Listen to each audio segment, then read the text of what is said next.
not talking about you. I'm just talking about people that do that. Yeah, I know you the real deal. No, I you hear this shit, man? You gotta keep this nigga. See, he brought it back. See, at least August 2nd. Come I want on, you to use the bathroom. Now you gotta be tight again. Get off me.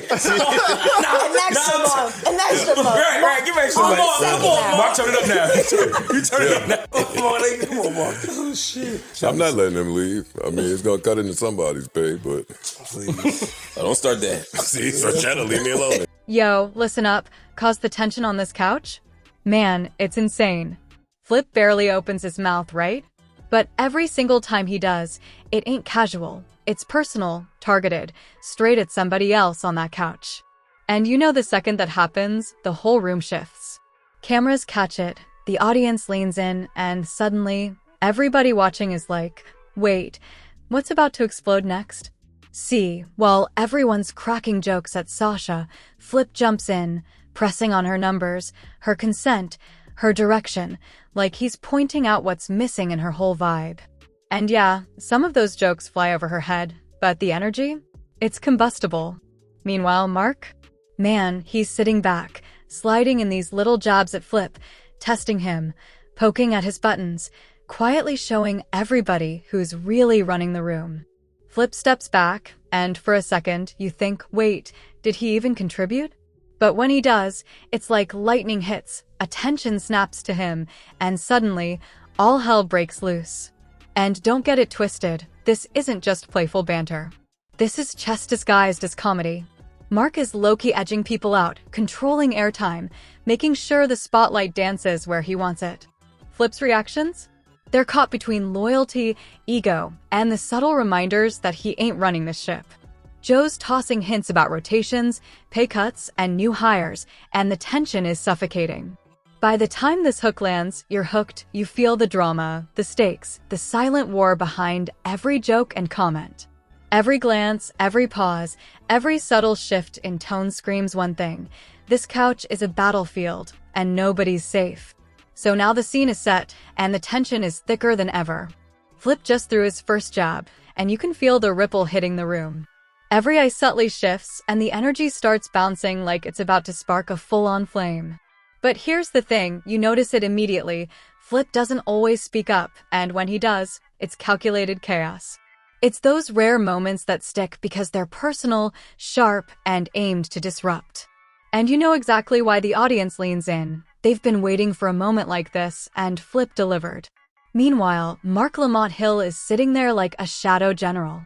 His smiles, his laughs, even his pauses, they all serve a purpose. He knows how to push without being obvious. Watch him carefully, and you see the subtle chess moves. Nudges here, jokes there, small reminders of who really controls the energy on that stage. Flip might think he's standing firm, but Mark's low-key maneuvering slowly edges him into tighter corners. You catch glimpses of it in the camera cuts, the way it drifts away from Flip, showing him checking out or losing a beat. That's not random. That's strategic positioning. As the jokes fly over Sasha's head, Flip leans in, targeting her engagement numbers and questioning direction, purpose, even consent. He's poking at holes in her narrative, forcing a reaction, pulling energy from every angle. But just as the tension rises, Mark slides right back in with a perfectly timed jab, pressing buttons just enough to keep Flip slightly off balance without exposing himself. It's subtle warfare. He's testing, observing, quietly confirming who's fragile, who's distracted, and who's a threat to his influence. You start noticing patterns. Every time Flip reacts, Mark circles back, tying the humor and critique to broader themes: airtime, relevance, and contribution. Even when Joe Budden casually mentions bringing new hires or rotating people, Mark spins the angle to remind everyone why Flip's presence is valuable, but also why control is always in his hands. There's an undercurrent here, whispers of pay cuts, hints of future repositioning. It's calculated, but cloaked in jest. Nobody admits it out loud, but the audience can feel it vibrating through every interaction. And here's the kicker. Flip tries to maintain composure, but the tension isn't just coming from Mark. Joe and Ian are subtle reminders in the background, letting him know the hierarchy. Flip's body language shifts, leaning back, sighing, bracing himself. He's aware, but he's also forced to participate. It's a delicate balance: stay involved or risk fading into irrelevance. Every word, every laugh, every jab now carries stakes he can't ignore. Now look at the dynamics with Sasha. Flip presses, she misses half the jokes. The table laughs, Marc interjects at the perfect moment to redirect attention, and suddenly the room isn't just funny, it's tense, electric. You realize quickly that these interactions are layered, some for entertainment, some for influence, some to subtly test loyalty. It's strategy disguised as banter, and every participant is dancing around it, knowingly or not. Then there's the shift toward Mona and Imani. Watch how Marc navigates this space: small jabs, controlling airtime, testing reactions. He's placing people in micro-conflict without raising alarms. Mona's glances, slight smiles, and Flip's micropauses reveal they feel it too. This isn't just humor, this is soft power at work. People who dominate conversations often create space for others to fade without officially removing them. That's exactly what's happening here. Flip appears intermittently, Mona appears intermittently, and the structure subtly starts favoring Marc's presence. Meanwhile, every line from Joe about future hires, pay, or rotations acts as background pressure. Flip catches it. The audience catches it. You can feel it building like tension before a storm. And Marc? He's quietly confirming, positioning himself as indispensable. Every move, every pause, every laugh is part of a plan: reduce competition subtly, maintain influence, and make it look like the chaos is incidental. Flip's reactions are telling. He wants to assert himself, but also doesn't want to cross the line he drew before with Joe. You can see the inner battle: maintain respect, avoid conflict with leadership, and still respond to Marc's provocations. Every micro-expression tells a story: the tension between public composure and private frustration. It's a delicate dance, and one misstep could shift his standing entirely. And the audience? They're eating it up. Every glance, every joke, every pause, it's content, it's analysis, it's fuel for speculation. You start seeing how viewers begin connecting dots: Flip's contribution, Marc's strategy, Joe's subtle reminders. The tension is palpable even through the screen. By the time Marc lands another jab, you realize the room isn't just a table. It's a battlefield, and everyone is jockeying for influence, subtly testing positions, measuring reactions, and quietly shifting dynamics. By the time the segment moves forward, you notice patterns repeat. Flip reacts, Marc redirects, the audience leans in, and Joe drops subtle hints. The power balance becomes clear. Marc is quietly controlling the flow without overt dominance. Flip is reactive, and everyone else is navigating around the ripple effects. Mona and Imani become secondary targets of influence, gently edged out of prime moments without formal removal. It's subtle, precise, and strategic. Then there's the interplay with Sasha. Flip's attempts to challenge her engagement metrics are met with humor, but layered with tension. Marc capitalizes, guiding the discussion, subtly reminding Flip that he's under observation. Every movement is a calculated reinforcement of hierarchy. Even laughter and smiles are tactical. They indicate compliance, test boundaries, and shift the energy subtly. This isn't just a conversation. It's an orchestrated display of influence. And then the cycle repeats. Flip steps forward, tension rises, Marc counters subtly. The audience reacts, and Joe's background cues remind everyone of hierarchy. Mona and Imani are edged, Sasha is tested, Flip is caught between asserting relevance and maintaining respect. The room vibrates with silent rules, and you start realizing it's not just casual banter, it's a microcosm of strategy in real time. Each joke, each pause, each gaze is loaded with unspoken intentions. The tension is undeniable. Flip's sporadic contributions are highlighted by camera cuts, audience reactions, and Marc's calculated moderation. The interplay of influence, control, and strategy is clear. Marc subtly edges others, Flip reacts, Joe hints at hierarchy, and the room becomes a stage for silent power plays. And for the audience? Every second feels electric, unpredictable, and intense. The tension isn't slowing down, it's escalating. Flip just got edged, subtle but effective, and you can see it in his posture. He's trying to stay composed, but the energy around him is relentless. Every glance from Marc, every joke aimed just right, feels like a test, like he's being reminded, you're not the one running this room. And Flip knows it. You can see him weighing every word, every reaction, trying to navigate without overstepping. Meanwhile, Marc is operating like a silent general. He's got this calm, calculated energy that masks the precision of his moves. Every joke, every interjection, even every pause is part of a larger playbook. He's redirecting focus when it threatens to drift elsewhere, subtly controlling the flow of airtime, and testing reactions without ever overtly dominating the conversation. It's chess disguised as casual banter. Sasha, Mona, and Imani are in the crosshairs, too, but not in the obvious way. Their reactions, micro-expressions, and timing reveal they feel the tension. Flip presses on Sasha's numbers, her direction, her engagement. Some jokes fly over her head, but that doesn't stop the room's energy from shifting. The audience is hooked, reading every movement, trying to decode the hierarchy. And Marc? He keeps nudging, pushing, just enough to keep Flip on edge, without making it look like he's running the show. Then Joe drops subtle reminders about rotations, new hires, and pay.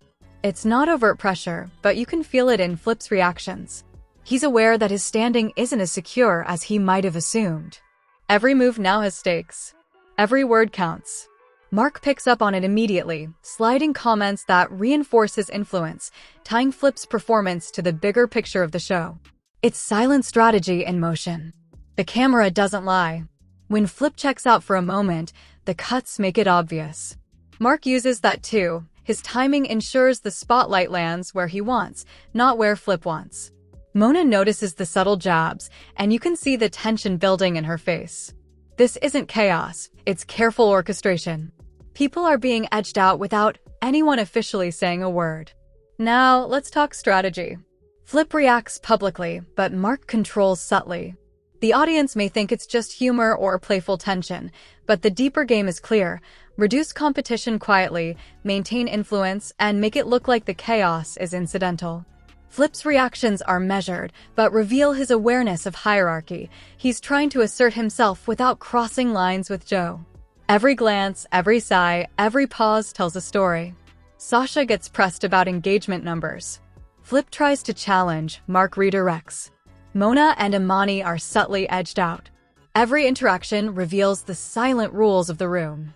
You notice how Marc's control manifests in airtime and topic steering. He's not aggressive, he's precise. And the audience? They're watching, analyzing, trying to decode who holds influence. Joe's hints about pay cuts, rotations, and new hires keep adding pressure. Flip notices, audience notices. Marc uses it to reinforce his position. Indispensable, strategic, controlling the narrative without overt confrontation. It's subtle warfare disguised as casual conversation. Every move is deliberate, every reaction is observed. And the more you watch, the clearer it gets. Flip isn't disappearing, but he's being contained. Mona and Imani are being edged subtly. Sasha is challenged publicly but not humiliated. Every participant is navigating these micro-conflicts. Marc manipulates tension, shifts energy, and positions himself as the pivot of influence. Then there's the subtle manipulation of airtime. Flip appears sporadically. Mona appears sporadically. Marc moderates, controls flow, and keeps everyone slightly off balance. It's classic soft power. Maintain presence, reduce threat, redirect attention. The audience senses it. The tension is palpable. You notice patterns repeat. Flip reacts, Marc redirects, audience leans in, Joe hints at hierarchy. The balance of power is subtle but visible. Marc edges others out, Flip reacts, Joe reinforces structure. Every laugh, every pause, every glance is tactical. This is influence in motion, quiet but effective. Flip's sporadic contributions highlight the strategy. He's involved but controlled. Mona's presence becomes less frequent. Sasha is tested, challenged, and measured. Every interaction reinforces the hierarchy. The camera cuts, the reactions, the timing all show the silent power plays at work. And the audience? Hooked. Every second feels like a revelation. Every glance, every joke, Every pause is loaded with intent. Flip's reactions show the tension of balancing relevance and respect. Marc's subtle maneuvering keeps control. Joe's background reminders reinforce hierarchy. The dynamics aren't random, they're a carefully orchestrated display of influence. The tension is undeniable. Flip's sporadic appearances, Marc's precise moderation, Joe's subtle hierarchy cues, and the audience's attention all combine to create a room pulsing with silent strategy. Every laugh, glance, and pause reinforces the narrative, control, influence, and hierarchy in motion. The stage is set, the battlefield is quiet but charged, and every participant knows the rules, even if the audience is just starting to realize them. The next moves? Critical. And the ripple effects? Unpredictable. The game isn't over, it's just heating up. And now, the room is at a boiling point, even if nobody's yelling yet. Flip's reactions have become sharper, but he's careful, calculated. You can feel him balancing the tension, trying not to step on Joe's authority, trying not to overplay with Marc, and still trying to assert himself. Every micro-expression tells a story, a quick glance, a half smile, a pause, all of it loaded with context the audience can't always see fully, but they feel it. Marc Lamont Hill is still the calm eye in the storm, moving pieces without making it obvious. Every joke, every interjection, every subtle redirection is strategic. He's not just reacting, he's controlling. He edges out Mona and Imani subtly, making them appear less central, while Flip is caught in the crossfire, aware of his presence being tested. The energy around Sasha continues to shift as Flip presses on her engagement, direction, and purpose, every comment designed to draw attention and gauge reactions. And Marc? He's quietly observing, ensuring that he remains untouchable, indispensable, and central to the conversation.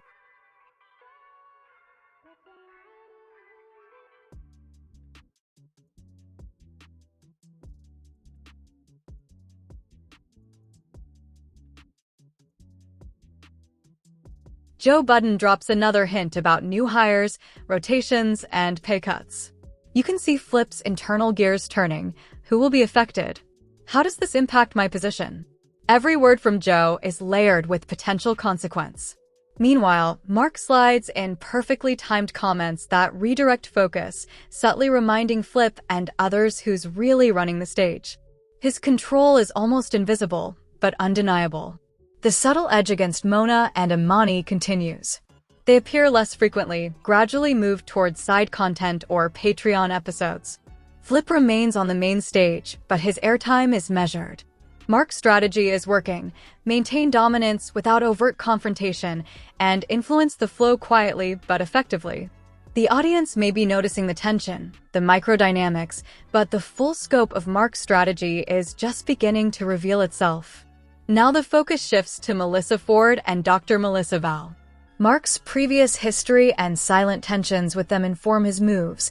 He keeps conversations away from triggering topics, strategically controlling content and influence. Flip occasionally presses these points, but Marc pivots, keeping control of narrative and reinforcing hierarchy. Every joke, pause, glance, or subtle shift is a test of boundaries, influence, and loyalty. Even the camera cuts and music cues work in Marc's favor. Flip's checked out moments are highlighted just enough to show the audience vulnerability, but never enough to discredit him entirely. Meanwhile, Marc moderates podwives and new shows, keeping influence central and structuring the conversation so he remains indispensable. It's all strategy in motion, subtle, calculated, and highly effective. By now, the audience has seen the pattern. Flip reacts, Marc redirects, Joe hints at hierarchy, and others are quietly edged out. Every micro-moment builds tension: who has power, who's expendable, and who's strategically positioned. Flip is aware of every move, but Marc's orchestration ensures he remains reactive, while Marc quietly consolidates authority. Mona and Imani are quietly reduced in importance.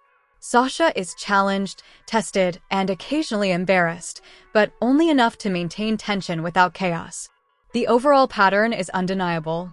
Marc has mastered soft power, control the conversation, subtly push others out, maintain relevance, and make every move look incidental. Flip's contributions remain impactful but constrained, highlighting the tension and power hierarchy. Joe's cues reinforce it. Every glance, laugh, and pause is strategically significant. As the final moments unfold, the stage feels like a chessboard. Every participant is aware, every reaction measured. Flip is reactive, Marc is strategic, Joe is authoritative, and the rest are subtly edged out. The audience is captivated, reading micro-expressions, pauses, and comments like clues. Every interaction reveals layers of strategy, hierarchy, and influence. And here's the kicker. The tension isn't resolved, it's only intensified. Future appearances, Patreon content, and controlled airtime continue to shape influence without overt confrontation. Flip's position is precarious but visible. Marc's influence is undisputed but subtle. Mona and Imani's airtime diminishes quietly. Sasha's engagement and contributions are challenged publicly. And Joe's subtle hierarchy cues maintain overall control. The silent battles, strategic jabs, and micro-manipulations all lead to the same conclusion. This isn't casual tension, it's orchestration. And the audience sees just enough to stay hooked. Every glance, joke, and reaction is loaded with significance, creating suspense, curiosity, and speculation. So now, the big question remains, will Flip maintain relevance? Will Marc continue consolidating influence? Who will be quietly edged out next? And as the silent chess game unfolds, the stakes remain high, the tension thick, and the audience watching every move. Yo, hold up before you scroll past. I need your take on this. The tension you just watched? That's real. Flip getting edged, Marc subtly running the room, Joe dropping hints about rotations and pay. It's all strategic. And if you think it's just jokes, nah, this is chess in real time. Every glance, every pause, every micro-expression is loaded, and you saw it unfold right in front of your eyes. So now it's on you. What do you think? Is Flip really safe, or is Marc quietly positioning himself to edge him out? Are Mona and Imani next in line for subtle shifts, or is it just part of the show? And what about Sasha? Do you think Flip's pressing on her metrics was fair, or is it another move in Marc's master plan? I want to hear every angle. Drop your thoughts in the comments, and let's break it down together. And if you're feeling this energy and want more, smash that like button. It tells me you're locked in and ready for the next level of drama, tension, and insider breakdowns. Hit subscribe and turn on notifications, because the second new details drop or the next showdown happens, you already know I'm bringing it straight here, no edits, no filters, just raw commentary. Also, don't sleep on the Patreon. Exclusive takes, deeper insights, and behind-the-scenes breakdowns like the full story on Sasha, Flip, and the power dynamics you won't see anywhere else are waiting. So tell me, who's really running the couch? Who's getting edged? And who's about to shake things up next? Comment, like, subscribe, and join the conversation. You don't want to miss what happens next.